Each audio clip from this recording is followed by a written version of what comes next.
Hi, everybody. Welcome to North of Manga. I'm your host, Pierre Shields. Today, we're going to look at the ambassador. You know who I'm talking about, Pete. Pete, you know which one. It's terrible. I don't even want to give him airtime because we see him all over the place, and I can't keep getting angry. I got to calm down a bit. This is just horrible.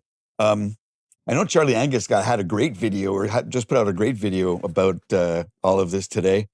So please go see Charlie Angus. What a hero. Before we start today, though, a little bit of an announcement. 2 seconds. As you probably know, I've been a IT consultant working with businesses for over 37 years. And I've started a YouTube channel for business and technology. So if you're interested, if you're interested in business tips and tricks and best practices, these days, a lot of AI too, come check my channel out. It's called From Strategy to Systems. And the description will be in the link. Let's go take a look at our Pete Hex. Dick. Allegedly, in my opinion. You commented today about people Canadians deciding not to travel to the States. You say Americans aren't doing the same thing here, and you've been very frank about it. That this is a bit of a it's hard to get your head around. Why would Americans not travel to Canada? We haven't threatened the U.S. with extinction. We haven't threatened the U.S. with an economic war. We haven't threatened the U.S. with crazy tariffs. And this is a grassroots movement. It's not politicians. I mean, a couple of years ago, there was a travel advisory put out by the Canadian government for certain red states that LGBTQ plus people had to kind of avoid because things are not as progressive. I guess they're regressive. They're not progressive. Okay. This guy's an idiot. Allegedly, in my opinion. Yeah. I mean, the America, you have politicians who are advocating don't travel to America. There's nobody on the American border who sees, who's saying don't travel to Canada, don't buy American products. Matter of fact, ban them from, Banning American products. Okay.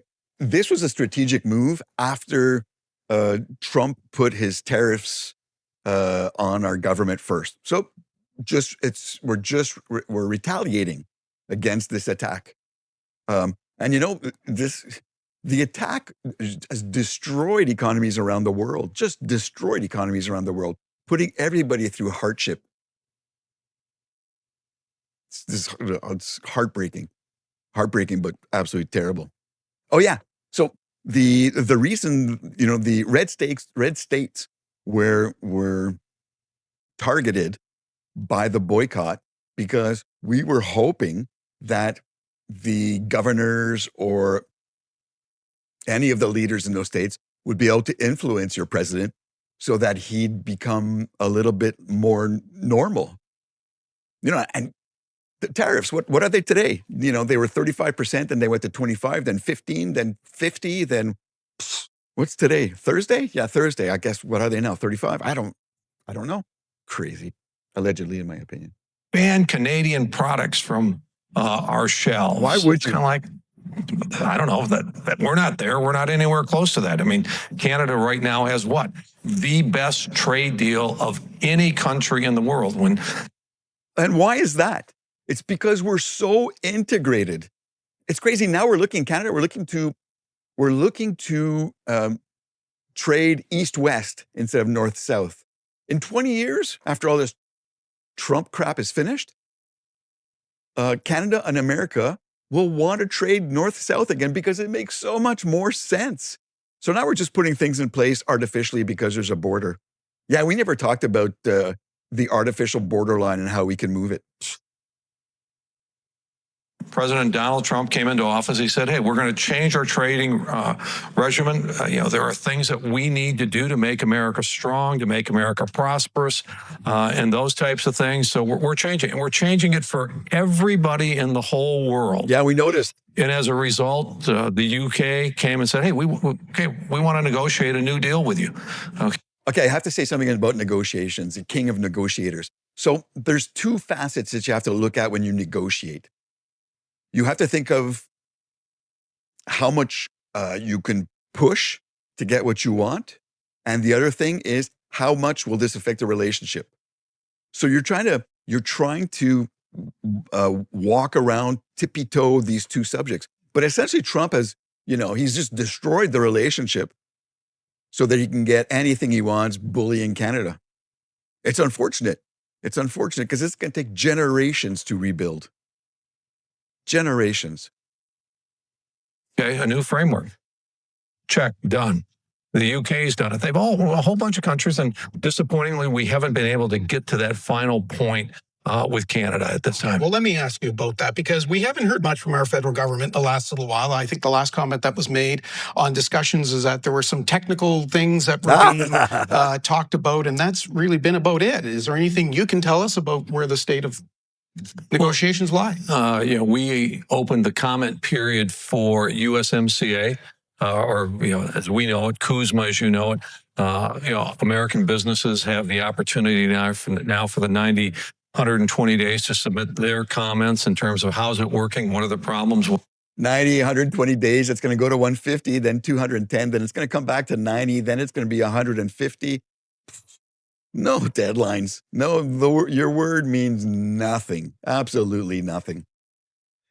What are the issues as we go through the negotiation process, which hopefully will be complete by July of 2026? I think it's a review process. So that's happening right now. So rather than coming up with a major rewrite, it looks like we're gonna slog through going through the technicalities, and we'll see what this agreement looks like between U.S. and Canada next summer. So there's always a possibility it'll change, or that we'll get to an agreement sooner than that.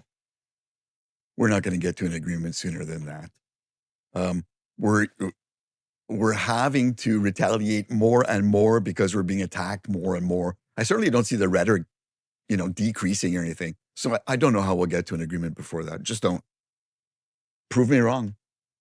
But other than that, that's the process that we will go through. You don't see any major announcement about some of these things like steel and aluminum and lumber perhaps before then? Oh, there may be. Yeah. Okay, but in terms of No, there won't be. But I like how this interviewer is kind of softballing the question, throwing it out there, trying not to get Hoekstra too defensive. Because, on we go. As a president would probably say, one big, beautiful deal, agreement. Right now, it looks like that's not on the table. Does your administration want to see a bigger CUSMA or USMCA more included in it? What do you think that will look like? Well, I think after the president and the prime minister met, for the first time and talked about the trade. Yeah, that was great. That's when he started talking about the 51st state. That's when he called the prime minister Governor Trudeau. So belittling, so insulting. Again, that's the relationship I think I was telling you about. You destroy the relationship and then you negotiate. Is there coming back from this? Unfreaking believable. You have to stand up to this guy. Bully. Trade opportunities and those types of things in the Oval Office, and then spend an hour and a half together in a lunch. There was significant talk about getting to a big deal that would, cover all the products covered under USMCA, but also energy, autos, steel, aluminum, and you go right through the list. All the things that we could have come to a deal, but how do we know that in 2 weeks, 2 months, 2 years, you wouldn't just scrap it again? So we have to make investments, knowing what's coming up and knowing what's being done, and having a little bit of stability. This has just destroyed all of that. Even Americans, look at your inflation going through the roof, even though Wall Street's doing great.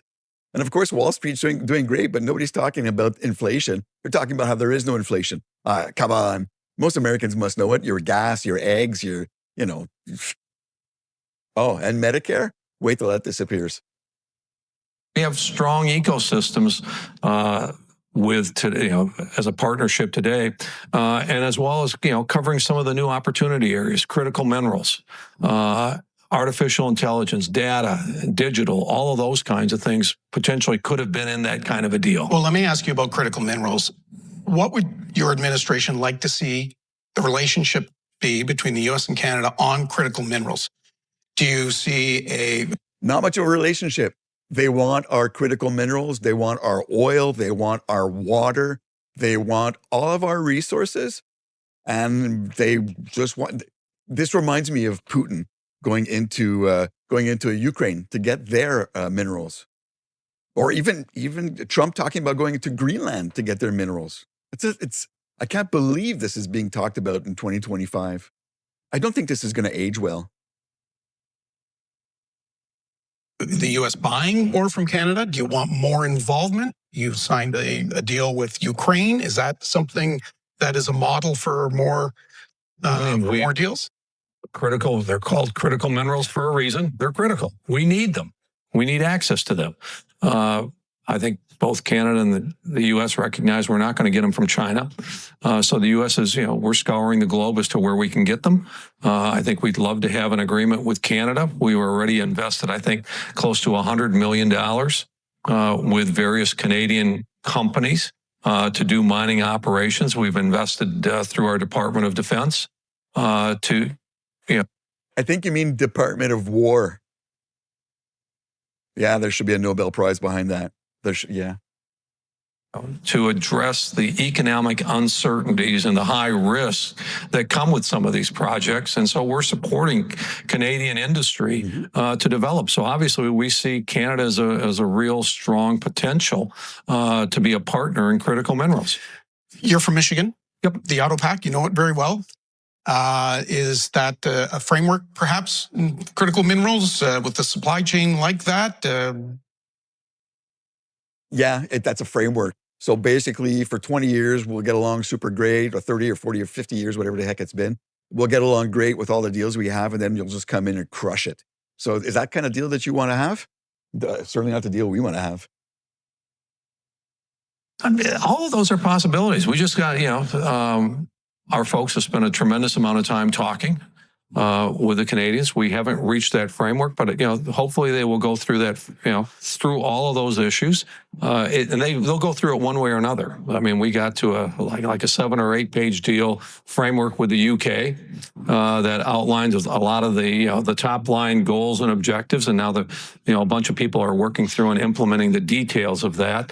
It looks like we're starting the other way. We're taking a massive existing agreement. We're going through the process to review that, and then we'll see what changes come out of it. So there's a whole bunch of ways to skin this cat. All right. So that was our conversation with Pete. Hopefully we won't have to do many more with this guy. It's really neat, though. I've been getting comments on the other videos that I've done about this guy. People from the Netherlands saying, "We're so sorry. We're so sorry. He comes from here." But also, when he was in the Netherlands as ambassador, he really screwed it up. He really screwed it up. They detested him. He was talking about how politicians were being burned in the streets, the scare tactics. During the Bush administration, the joke used to be, if you want to get elected, you'd use a noun, a verb, and 9/11, and people would jump at it because of the fear factor. Well, the politicians didn't forget that lesson. So fear, fear, fear all the time. That's what they're throwing out constantly.